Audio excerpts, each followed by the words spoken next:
You always believed that being kind was enough. That if you gave, listened, and stayed, the world would notice. That if you helped, comforted, and sacrificed, love would be safe. But slowly, quietly, you learned that kindness alone does not guarantee safety. Instead, it can become a bridge for others to cross while leaving you behind. You were the one people leaned on when life felt heavy, the one who never left when they faltered. You became the listener, the mediator, the invisible anchor holding others together while your own edges frayed. And somehow, over time, the more you gave, the more invisible you became. The more you gave, the more they expected, until it felt like your entire identity existed only in the service of others. As you practice, some people will fall away, not because you became unkind, but because you stopped being endlessly accessible. This is not loss. It is alignment. Those who remain will honor your presence rather than exploit it. You will discover that your worth was never conditional, even if it felt that way for decades. You will find that your kindness, once a strategy for survival, can become a true expression of your soul. You are not here to be consumed.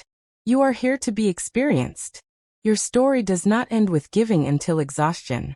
It begins with giving, resting, setting boundaries, and fully being. And remember this truth above all. The goal is not to be fixed. It is to become whole. The philosophical weight of this life is immense. You trade authenticity for acceptance, palatability for realness. Seneca wrote of tranquility. Yet you cannot find peace in a life where rest feels undeserved.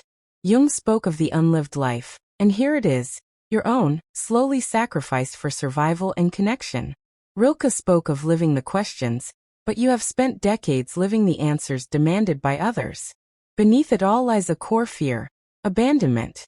Not judgment, not critique, but the belief that if you stop being useful, you will be left.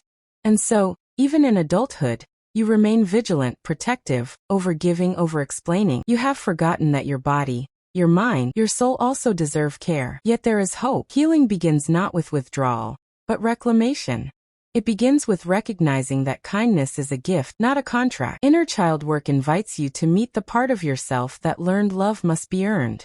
That part still believes safety depends on overgiving, but now it needs reassurance, not judgment. Shadow work asks you to integrate the anger, refusal, and desire you long suppressed. These are not flaws, they are signals, guideposts pointing toward authenticity. Your nervous system must learn that rest is safe, that boundaries protect rather than betray. You must allow yourself to choose softness over survival, even when discomfort arises. The first few times will feel terrifying, because old patterns resist, but discomfort is not danger. It is growth. This pattern began early. Perhaps your home was not harsh, not overtly cruel, but the emotional air was thin. Love was conditional, sometimes abundant, sometimes absent. You learned that to be noticed, to be safe, you had to anticipate, predict, and provide before anyone asked. You learned to hide your anger, swallow your needs, and adjust yourself constantly.